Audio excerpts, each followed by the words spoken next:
Hello everyone, it's October. I have 2 cats. There's one.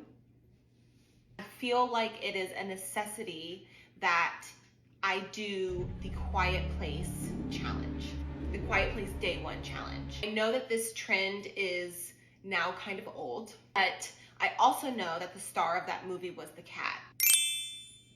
So let's just start. Let's see if I would survive Quiet Place Day 1 with my cats. I'm a little nervous because Orlando likes to be picked up, but only on his own time, and Hudson just doesn't like to be picked up.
Okay, I have to say, I had to coerce them with treats, but we would have survived.